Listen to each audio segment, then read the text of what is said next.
Manhood, brought to you in part by Solomon's Bespoke. Manhood, brought to you in part by Reboot Sports Drink.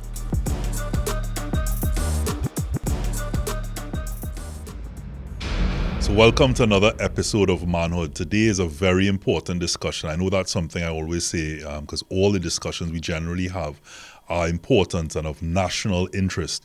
Today the topic is the sound of the clang. And you may be asking yourself, what is a clang? Well, that's why we urge you to continue to listen. And without further ado, let me introduce our panel today. To my right, Johan Se IODK, Behavior Change Consultant.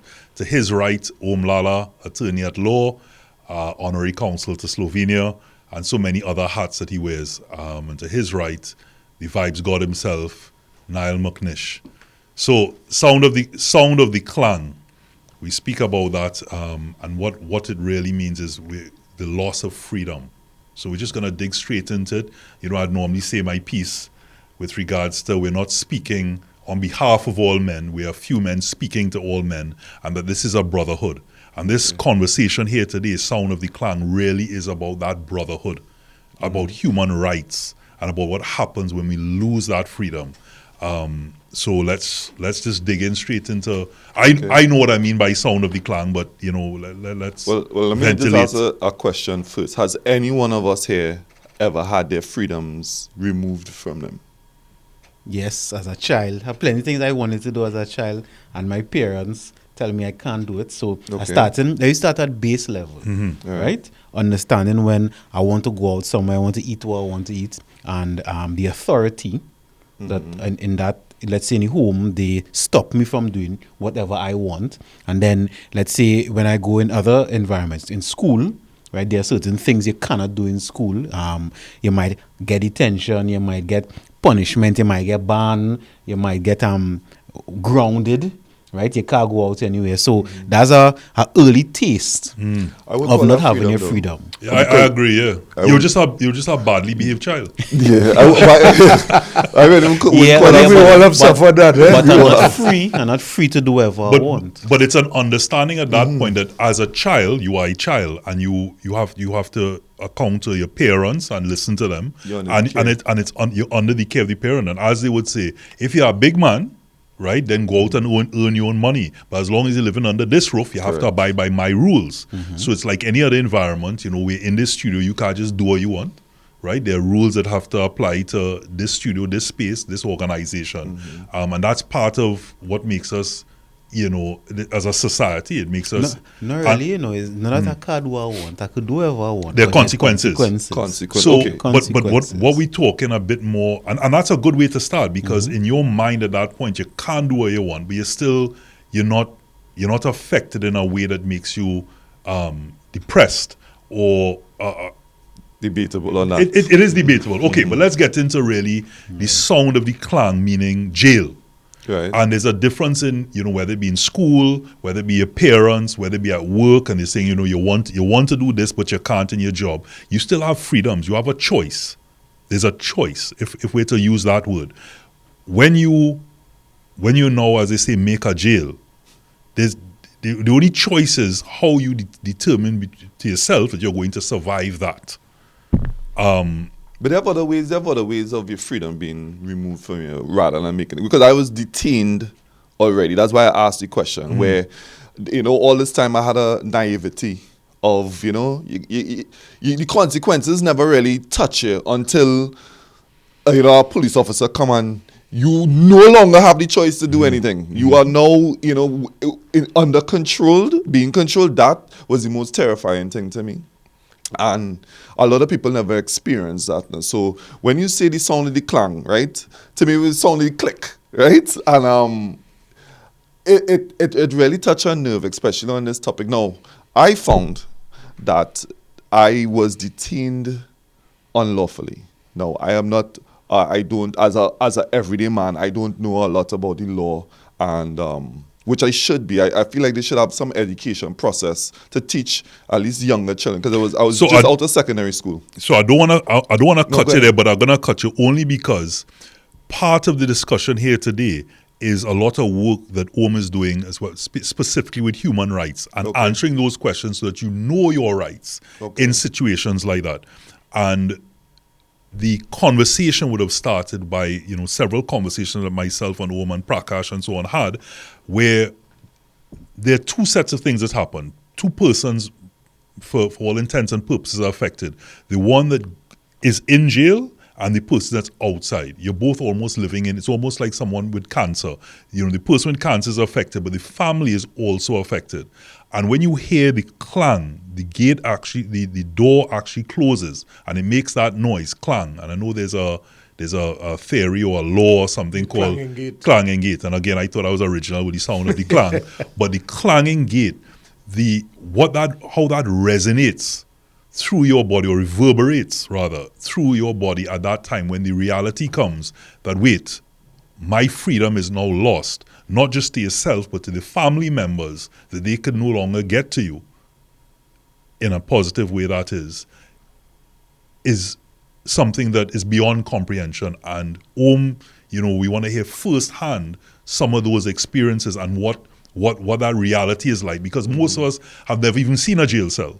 We don't even know where it exists, whether it be in the court of justice, whether it be in Orange Grove, whether it be... True. Can we start with, what's the description between a jail and a prison, or maximum security prison? Like, what's the difference? Well, the maximum security is a jail, but there are different degrees of jails in terms of security, housing prisoners, where they're kept, in terms of their risk. There's remand. Remand means you're not yet convicted, you're pending your hearing. So that's what remand yard is? So that's what remand yard refers to. So there's remand yard in Port of Spain. Oh, remand yard. Yeah. So remand yard is a term that refers to you if you can't get bail, if bail is refused, and you're waiting the trial. So innocent until proven guilty. Then if you're convicted, then you go to serve your term either in Carrera, Port of Spain, or in one of the Aruca prisons that would house you according to the seriousness of your offense. Now, when we're looking at this context of this discussion, it's important to realize that there's a presumption of regularity in the system. In other words, everything is meant to operate in a perfect world. That's why laws are created. That's why you trust that all police officers are decent, law-abiding. They comply with the law. The judicial system works properly. There's fairness. So in an ideal world, it should work perfectly. But with anything far from that, and that's where the breaches of human rights take place. So like you rightly say, you think you were unlawfully detained. It's probably upon an examination with facts you were unlawfully detained. And why this conversation is important now, it becomes even more dangerous when crime is high. And we all live in fear. So there's a greater belief that let the police do whatever they have to, give them free rein. But when the free rein takes place, then there are breaches that take place also. And then what happens to the innocent people who, because this broad brush, crime, go ahead and run free rein because I just want crime to end. Then you have the errant and the delinquent and the corrupt police officers who not only break the law, but go beyond what is they're lawfully entitled to do. So, I mean, if you have committed a crime and caught red-handed and there's solid evidence and you have to go through due process, so be it. It's an international process. What our concerns are is what happens in the cases where there's an abusive process by the police, where they go beyond what they're lawfully entitled to do, but the system allows them to do it. And that's where the danger takes place. So it's one thing that, yes, you want people to be arrested, you want crime rate to go down, you want murder to go down, but at the same time, you can't give them a broad brush and say, well, let's surrender all our rights. Then you end up in a Syria type of environment where those who hold the power are allowed to do whatever they want with the power. And that's why lawyers play an important role to hold them to task in what they're doing. Now, sadly, gone are the days where you had a lot of vocal, vociferous lawyers fighting the system. I remember as a young lawyer, the names of Desmond Allen, Frank Solomon, Carl Hudson Phillips, well, Ramesh Maharaj is still around, but they were constantly fighting. And people looked at them, well, you're a lawyer, you're this, that, why you're fighting the system? But it's not that. It is making sure the balance operates. Because if you don't have somebody constantly creating the check and balance, then you're allowing people to say, well, I could do what I want. And what disturbs me now is a young generation of lawyers. Very few of them are inclined to even challenge the system. You have a few that are doing it, but gone are the days of the elders in the profession who took it very seriously and constantly did it. So the police always felt that level of pressure, lawful pressure, not anything of an abusive nature. And if you lose that, then the average citizen who can't afford a lawyer, who does not know what to do, is taken advantage of because nobody's there for him. What do you think account for that younger generation not standing up? Well, what has happened, there's been a watering down of the entire legal profession. You have 300 lawyers coming out a year now.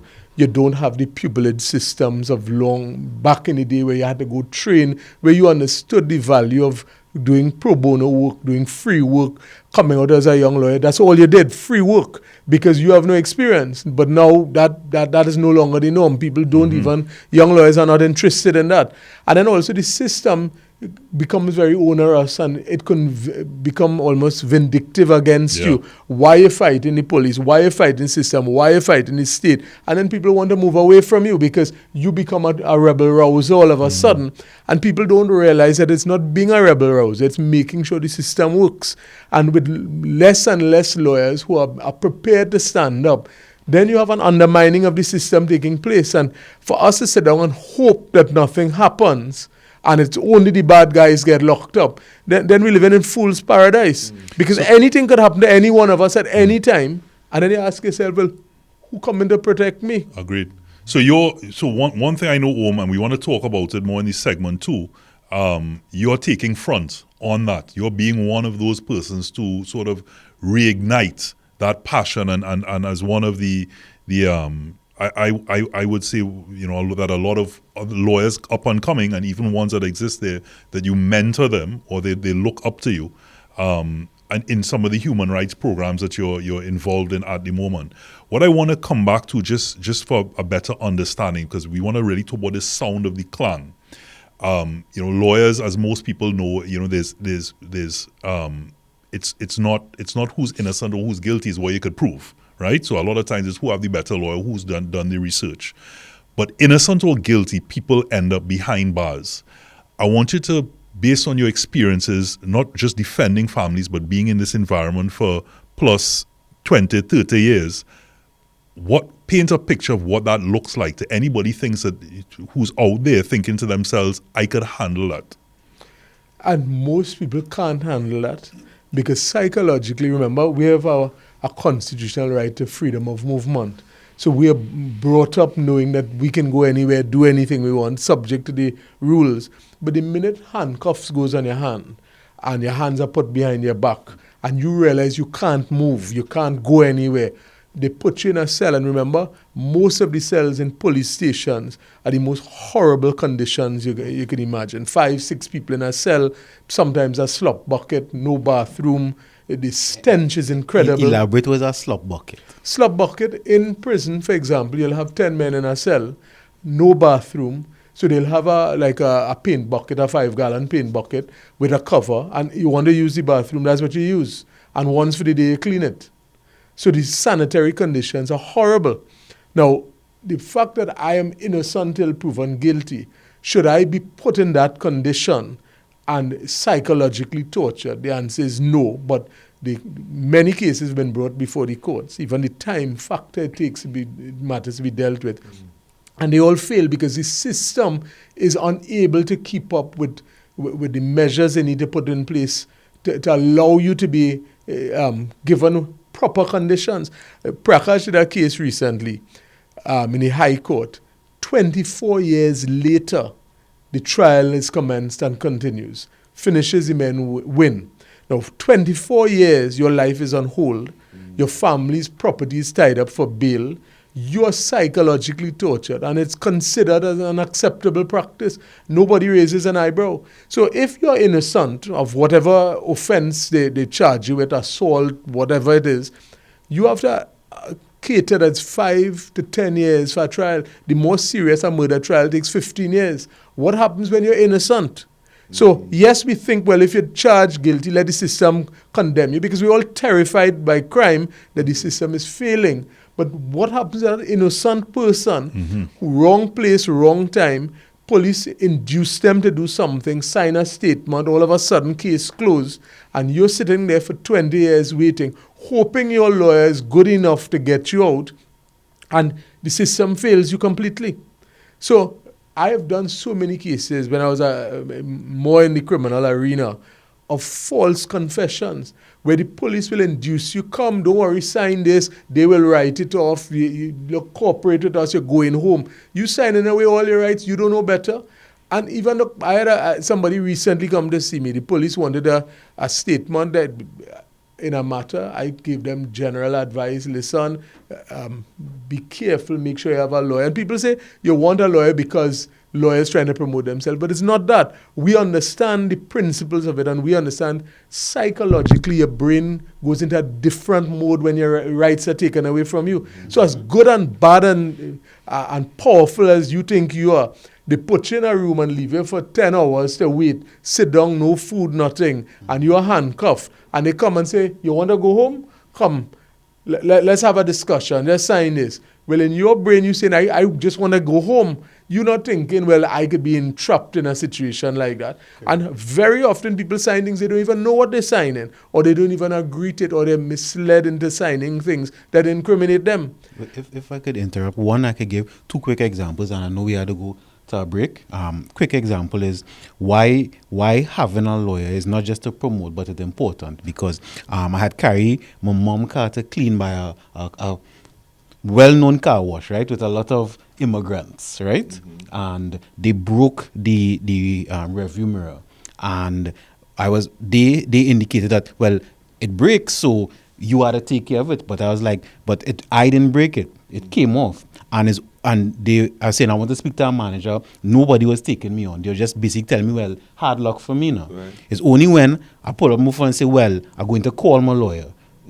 Then suddenly a manager appeared. Then suddenly I started getting calls. So I was saying that because even to those out there, you don't have to have the most expensive lawyer in the world, but at least as a citizen, being able to exercise your right through the law is important, because it have people will try to take advantage of you. So with that, we talking about human rights, the rights that you may have, that you have to know. We have Lala here, and we're going to a break.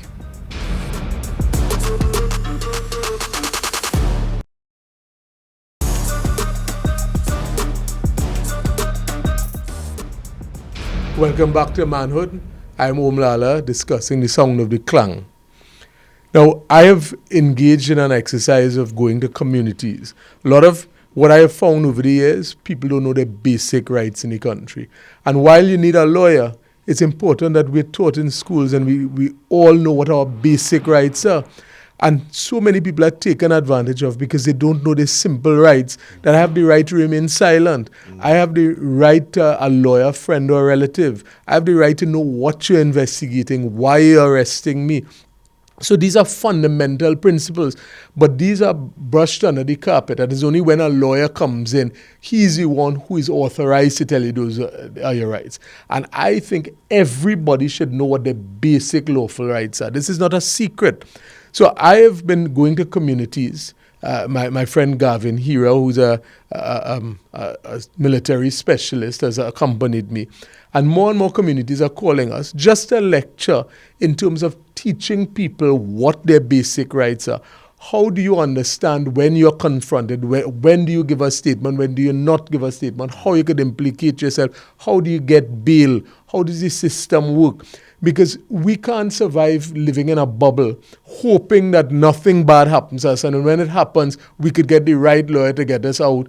But very often I tell people, your first 24 hours of any situation is your most critical. The best law in the world can't help you if you implicate yourself. Sign away your rights. And people sign away their rights all the time in the country. And I've heard even young lawyers telling clients that, you need to give the statement because they ask you.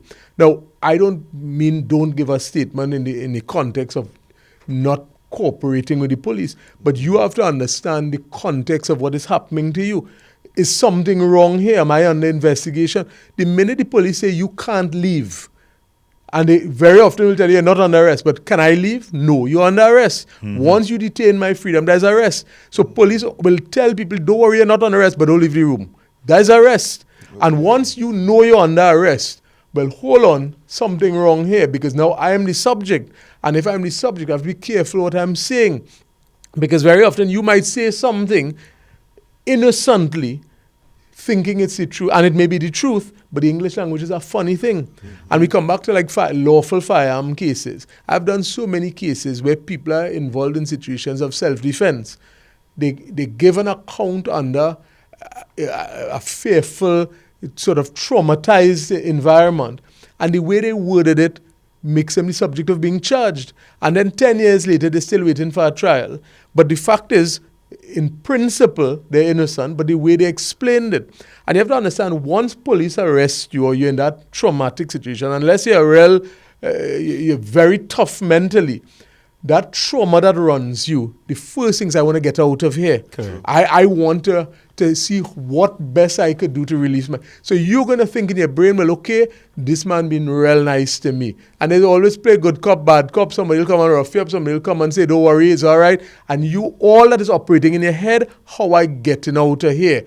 And that is like the more you try, the tighter the noose comes around your neck. If I could just interject and to add to what you're saying, in my professional capacity, some years ago I worked for the Victim Support Unit of the TTPS, and in that capacity, you get to support the victims of crime, but sometimes even in the station itself, because we used to have duties where we in the station just in case anybody need any assistance. And you would see the difference, the psychological difference, because somebody could come in big and strong with bravado, but once the police say you can't leave, that changes, Okay. Right? And I'm saying that because plenty of people just feel the big and the bad, right? I have even seen people from, let's say, places I've grown up where, they're in bad man thing. But once they're in that station, once they're behind bars, there's a change. But sometimes you don't even know who talking to. I remember once doing some counseling in prison, passing by a cell and somebody called my name, right? And even the way they spoke, I couldn't believe it's this person, because outside, I know the kind of attitude and the kind of personality they have. But then they say, Johanse, and when I realized who it is, and if it was a big dog outside, now it's just a puppy, right? And this is not putting shade on the person or bad talking them anyway, because all of us, right, even being in prisons, I remember the first time being in, I think was Porter's Prison prison, was the first prison. Even just the environment, right? And this wasn't even in a working capacity. I went to visit someone, right? And just being there, it was humbling. I felt small in a big place, right? Standing up outside, waiting in line to go in. I didn't even reach inside yet. So I say that because plenty of people say, well, I could make a jail, right? I could handle police. I could handle certain things. Now, this is not to instill fear, but it's to understand that sometimes you're saying something and you don't have no knowledge of it. Well, but and that now I wanted to ask you the question. Or the input, but that is the nature of this conversation here today. When I say the sound of the clang, when you feel you could handle it, but like you said, you have no knowledge of it, and that is what we're here to discuss here today, because I want, Owen being first-hand at that, and of course you being just as curious as I am, for us to really have an understanding of what that means. To some persons, they say measure twice, cut once, to really think before you act. Because when you go down that rabbit hole, or it's presented to you, whether you're looking for it, whether you've done something wrong or not, right? The circumstances, jail don't know no difference at that point. And there are other things, for example, where you spend 24 hours or 48 hours in jail. all of those things, the impact that will have on you still psychologically, because there's no difference, as Om said, there's no difference between who you get put in with. At that point, when you get put in that holding cell or remand, it's everyone waiting for some sort of trials. So I'm in remand yard. I am there for some small infringement. You telling me that I'll be sitting or in a cell with someone who is potentially a murderer? You sitting with everybody. Something as simple as child maintenance, and they issue a warrant for you. You in the same remand yard with the man charged for murder. And remember, the gang culture in prisons is a serious thing. So you also have to learn how to survive inside there. So it's not that you go in there and you're a bad man, you know. There are rules in prison. There are gangs that operate and there are procedures that operate. So you're stripped of not only your dignity, but psychologically, you have to decide how do you survive in there. And as much as people feel, oh, I could deal with the police, I could do this and that, the reality of it is you're dealing with an imperfect system too. If you had swift justice to say, all right, I'm arrested, within a year my matter would be heard, it could be determined, you could say, all right, I could handle that. But the matters take so long. And remember, our detection rate and our prosecution rate is less than 5%. Could you imagine if they really started to lock up people and you were doing 20, 30%, the prisons would be overflowing. And you have so many people that go through this. And remember, when you come out of it and you come out of prison, you're never psychologically the same, you know. Agreed. So Never. I want Johanse to talk a bit more about that. So guys, I want you all to remember these points. I want you to talk more about what the psychological impact is when you leave, if you do get your freedom back again, the psychological impact it has on your family. And I've given everybody little points that I want them to touch on. So, Om, I also wanted to talk more about charge, the difference between charge and conviction, because people are walking about being charged and their case hasn't been seen for 20 years. But before we get into that, Niall, I wanted to express, having got that information, tell me what goes on in your mind now.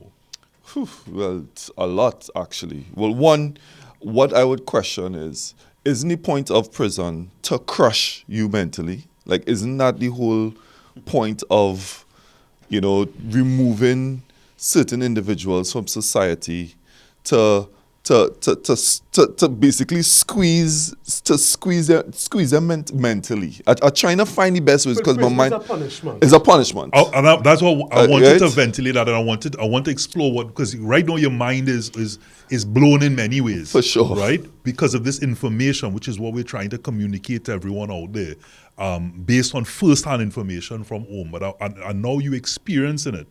I know I've had so many conversations with Om about this, so I'm not less blown away by it. Gotcha. Because I haven't had, nor do I want to have the experience. But that visual that he's painting there, and it's Om Lala, so it's first hand. As somebody who now has probably taken freedom for granted, and you say certain things like, I know so and so, and I know this one, and I know that one, right? But before you get the call, you could be inside. No, well, for me now, remember, I was briefly detained. And what I'd seen, hearing this, right, showing how close I was to be sitting down in remand yard, innocent, but I have to wait there amongst the general public who also they're waiting for trial. I don't know what other people doing, guilty or innocent, but I could easily be that close. So if it wasn't for that one police officer who was like, let them boys go now, right? It could easily be, so my question is, it's unfair. It feels unfair. It feels... And what is even more unfair, remember, if you get charged, and you can get charged, it's an absurdity. We still have annoying language, obscene language on our law books. That police, I don't like how you looking. What? You cuss me? Come here. Your word against it.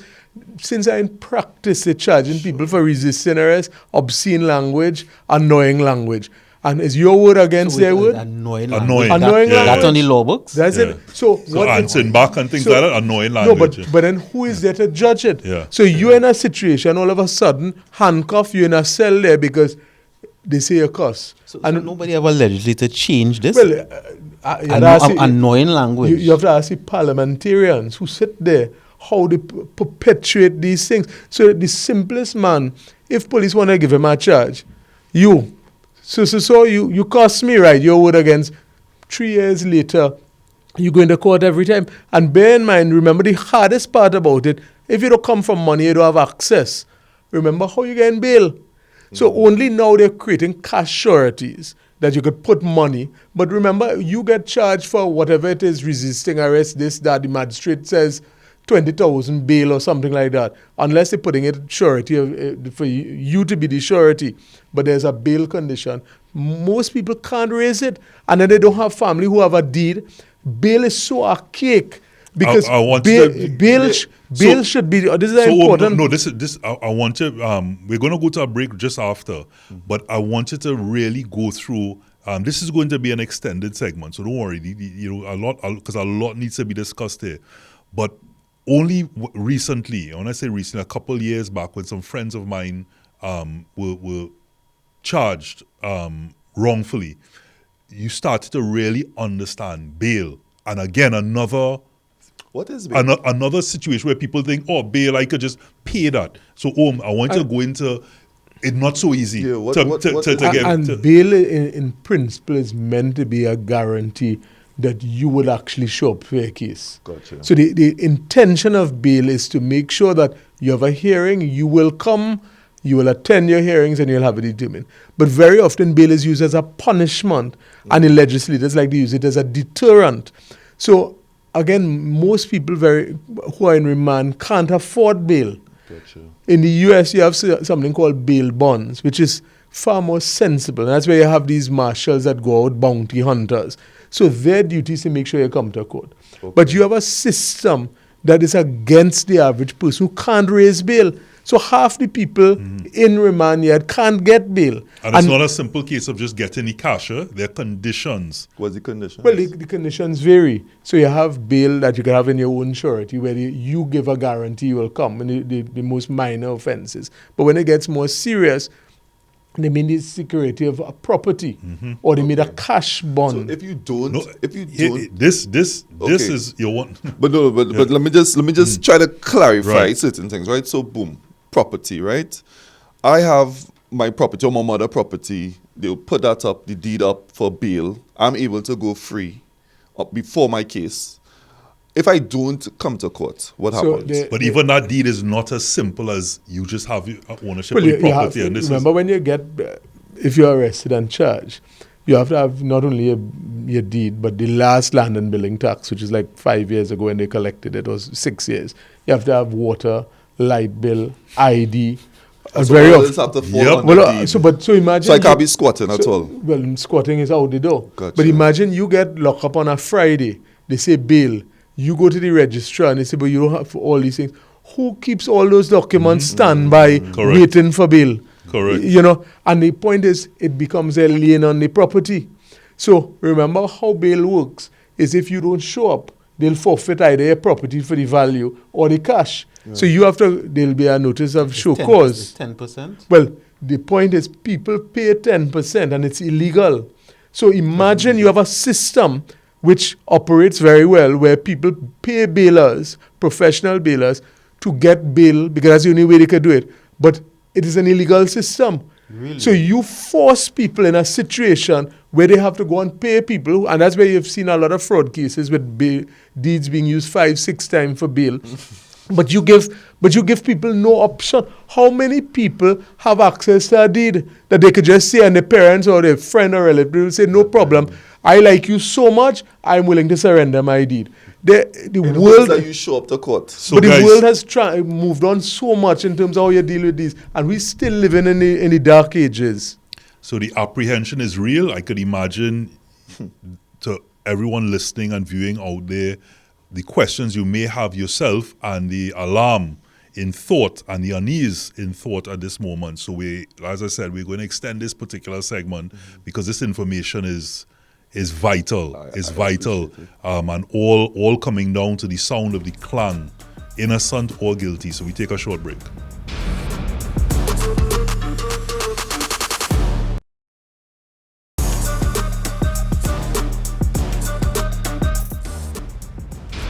Hi, welcome back to Manhood. I'm Niall, and we're talking about the sound of the clang. Now, I just have a couple more questions about the bail structure, right? What exactly happens with the 10% that I've heard being thrown about a couple times? Well, before you get there, Okay. every offense, well, most offenses entitled to bail. Some do not entitle to bail. Recently, the law changed that murder, you can get bail for murder, but it's very, very difficult to get bail in murder. Oh, you can cases. now. You can now, but it's very difficult to get bail in murder. And the court takes into account a number of factors: the seriousness of the offense, your previous criminal record, what is the nature of how aggravating the offense is. And bail conditions usually relate to that. So in other words, the onerous nature of the bail depends on the offense. So some of the conditions could be reporting to a police station every 2 or 3 days, surrendering your passport.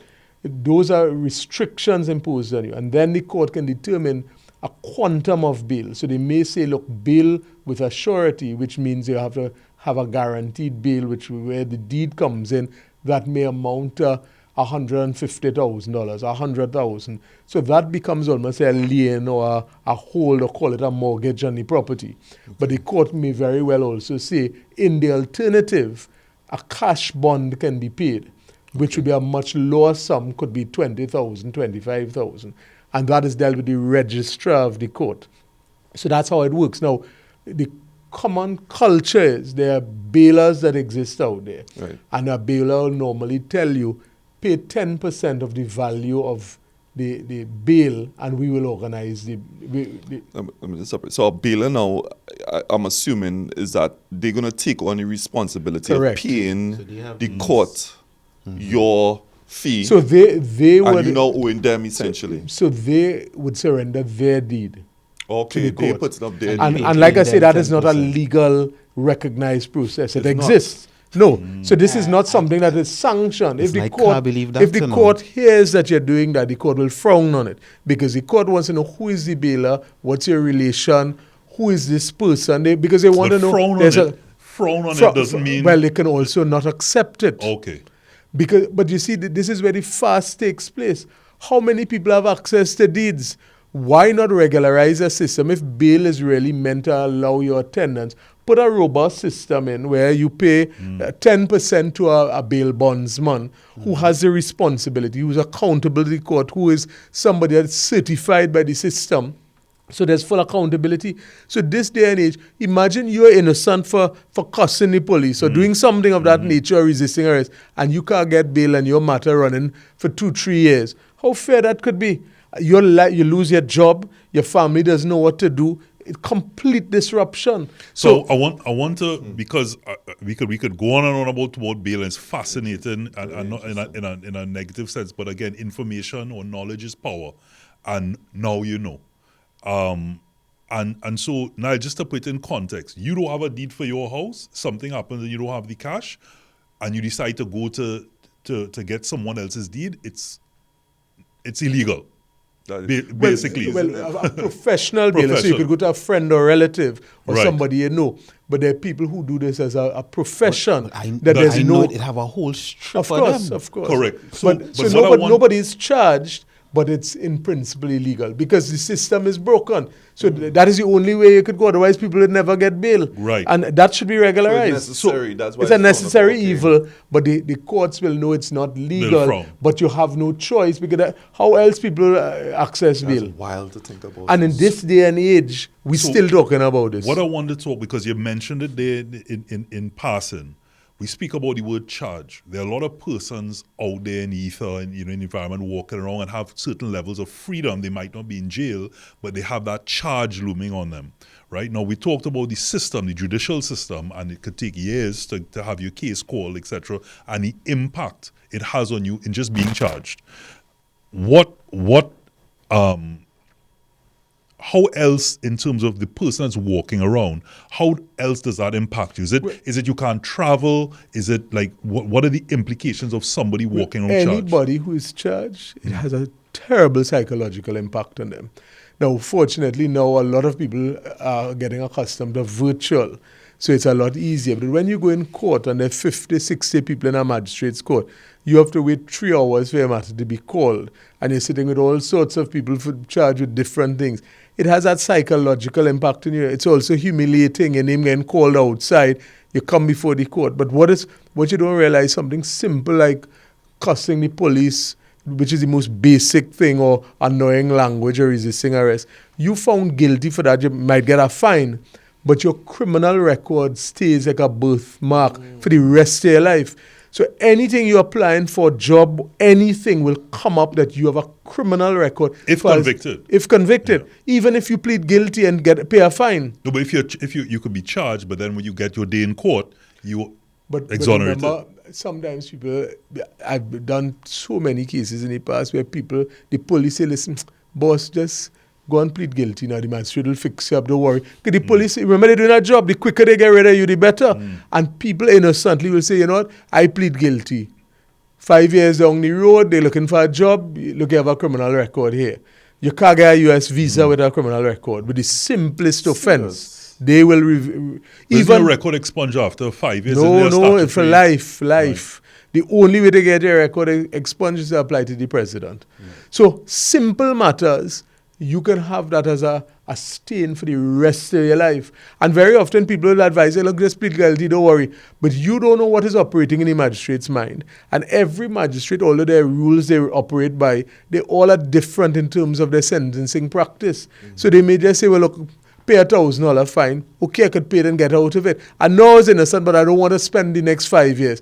But with it comes the stain of that criminal record for the rest of your life. So you're a young person, you're applying for a job, you want to go abroad, you want to better yourself. You can't do it, you're finished.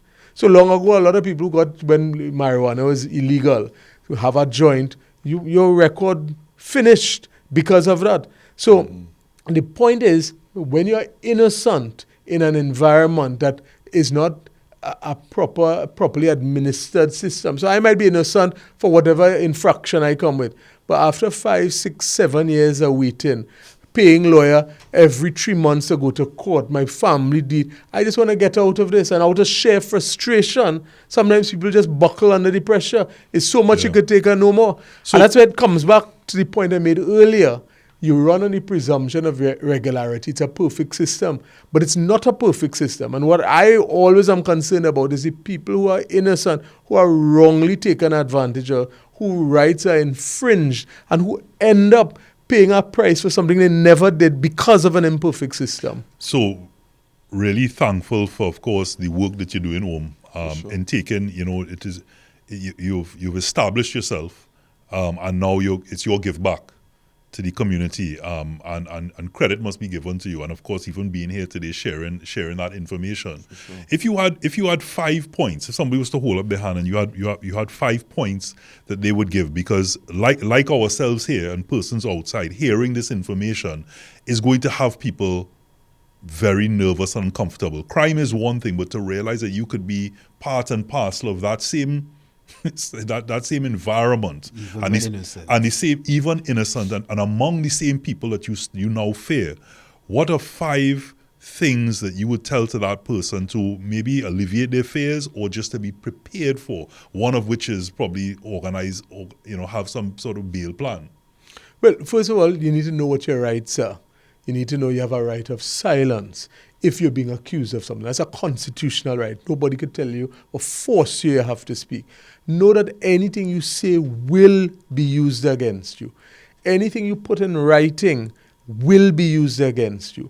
Understand also, when you're traumatized in a situation, whether it's a fender bender, whether it is a traumatic domestic situation, anything, you don't think clearly and you're likely to say the wrong thing. If you're in a situation where you feel traumatized, say I'm traumatized, I can't say anything right now. If you're put in a situation where you are arrested, detained, and wrong things happen to you, they beat you, they threaten you to do anything, and you're forced to give a statement, do it. But immediately after, contact somebody to go and make a report in a station diary or in a police station or somewhere that you have a record that shows at the earliest opportunity, I was forced to do something that I was not doing of my free will. That can help you in a trial. And while we want the police service to work, and while we always praise the good officers, but at the end of the day, we have to have a system that protects the innocent in the system and not allow the police to use the system in a way to victimize people. Because there are a lot of cases, there are a lot of rogue officers out there that take advantage of people. And you have to be aware of your rights. And that's why the community segments I am doing. And anybody who wants to hear from me in any community, church, temple, community center, contact me. I will come, I'll lecture for free, because we need to educate people as to what their rights are. I don't want to give out your cell number, but is there a way to contact you? Is it well, I mean, an email address or something? They can call my office, 625-5074, if you want to set up a discussion on knowing your rights. We need to educate in the school. Every child coming out of O-levels should know, listen, these are my rights. And people look at the rights and say, well, you're doing this, you're educating the criminal. But it's not that. Why should we not as citizens be aware of our rights? If you commit the crime, the police with proper investigation will... Even that statement, erroneous, educating the criminals, because the criminal element in the country is less than 50% of the population. Exactly. So if you're educating But there's a misnomer. That's why people say if the police hold you, it's good for you, was doing something wrong anyway. And we have to break that trend. Let the police conduct proper investigations, let them have proper evidence, and force the criminal justice system, which is going at snail's pace, to work properly. But that could only happen if people are aware of their rights. Is it they say it's better to release 12 guilty than to convict one innocent? That's an old adage in the criminal law, because one innocent person being wrongly convicted means the whole system is broken. And every day you see cases. Look, I'm doing a case right now where somebody is involved, a businessman has some connection with the police in a particular area and falls out with his common law wife. She's detained in a cell for 5 days, no access to bail, because to teach her a lesson. And they condone that. Her recourses now is to sue the police alone. How today these things are happening. And that shows that it could happen to anybody. And unless the commissioner of police could come out and say, my police service is squeaky clean, we have to keep fighting, making people aware of their rights and holding those in authority accountable. Because the one person who is innocently taken advantage of is one too many. So it's almost our time to wrap. But I want to get to the point of the psychological impact. So Niall, things could have been a whole different story for him. He could have been worse off mentally than he is now in terms. And I only bring in some light to the moment because it's heavy. It's heavy to what is going on in my mind, what's going on, I'm sure, in other person's mind. Even though I sit here now free, and there's a statement, freedom is not free. But in context, we are here. As long as we abide by laws, we have choice. And I haven't experienced, and I nor do I want to experience the sound of the clang. But I was trying to make light of a moment because it's heavy right now getting this information. I'm not saying you're desensitized to it, but you are, knowledge is power. You know what to do. And in that moment, most people will not know what to do. So to say I'm in fear of my life or I'm traumatized, as preparation is just that. Prepare for those moments so that when it happens, and the likelihood of it happening in some capacity. Let me not say when. When it happens, because we're not just looking at, you want muscle memory.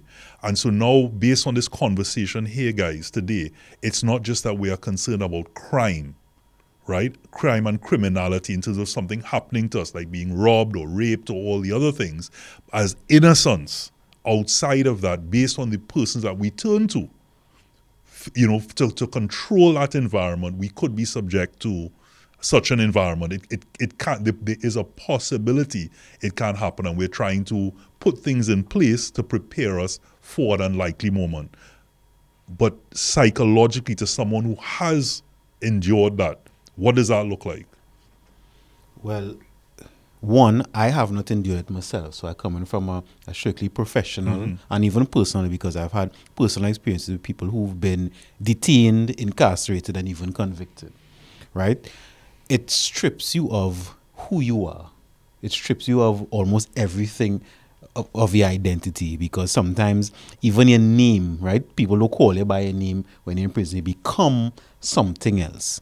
And that's on one end for you, and I've seen. But even when you leave, I'm talking. Even when you gain freedom for some reason, whether you're innocent or guilty. I've never seen anybody leave the same, and I'm sure, Lala, you could say the same thing, because even if you want to look on an international stage, right, when Buju Banton came out of prison, you could see that's a different person. Same thing with Cartel. Vibes, you could see that's visibly a different person. It takes almost everything of who you are, and what is replaced with is a shade of who you were and even who you want to be. Because a lot of us, in terms of not necessarily arrogance, but we feel that we have a certain authority because we know how to navigate the free world. Right? I am a teacher, I am a father, I am a behavior change consultant, I am these things that I feel authority for. But all of that gone. All of that disappears. Or I am the baddest man on the block. Or I have guns, I had money, I had whatever it is. Now all of that gone. So based on what you're saying, Yohanse, it seems like prison is working because you don't want these people to return to society like how they were. Well, I would say no, because I wasn't there when the prison system was created in Trinidad to know what was their purpose. But international standards is rehabilitation, whereas you're supposed to come out a better person than you went in because you're reintegrating into society. So a broken person, even though he may not be violent anymore, right? A broken person is not a healthy person back in society. And then the flip side is sometimes you're so angry at the system, you come out now rebellious against the system or people or erratic. So if you come out worse than you went in, it's definitely not working. And I would say, Omlala, thank you, one, for bringing this, because one, as a man and as men who, whether it is you're alone, you have a family to protect, you have children, etc., knowledge is power, and understanding how to navigate society is an important thing. And I myself now going to take, even for my responsibility, one, to attend your series, two, to even understand things a little better so I could help myself, help my family, and also even help others. So thank you very much for that. And we have to be our brother's keeper. That's why the information is important. That's why this show is important. It's empowering each other, because if we're not looking after each other and empowering and educating, then we're also responsible and we're part of the problem. And that's why I encourage young lawyers, do something. Don't only just sit down and twiddle your thumbs, because if you have the knowledge, you have to share it. Prison in Trinidad fails. You're meant to rehabilitate. Yes, you're meant to punish. But you go in thieving mangoes, and you in a cell with a man who's a gang leader, you coming out graduating to a different level, because your brain now has a wire to survive, and you're going to now not come out rehabilitated, but come out worse. And we have to move away from the fact that prison is just a house. You punish you and let you come out in a way that's far worse than you ever went in. It is important that people understand their rights. It's important that we're not fighting the police, we're not against the system, we're not hating on anybody.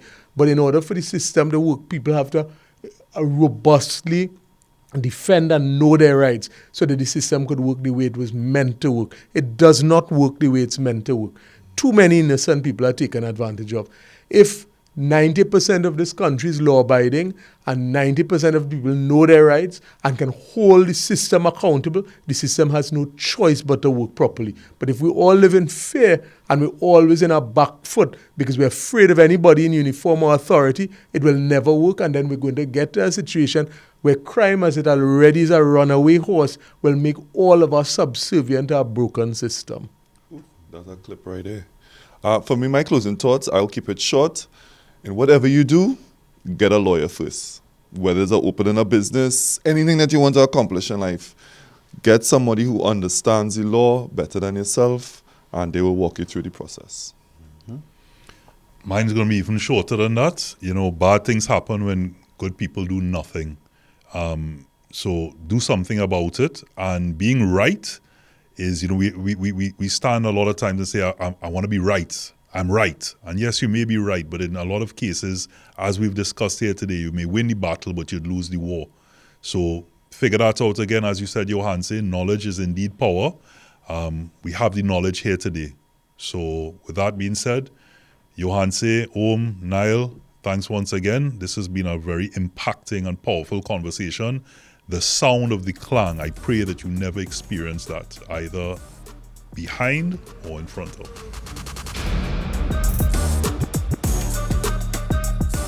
Manhood, brought to you in part by Reboot Sports Drink. Manhood, brought to you in part by Solomon's Bespoke.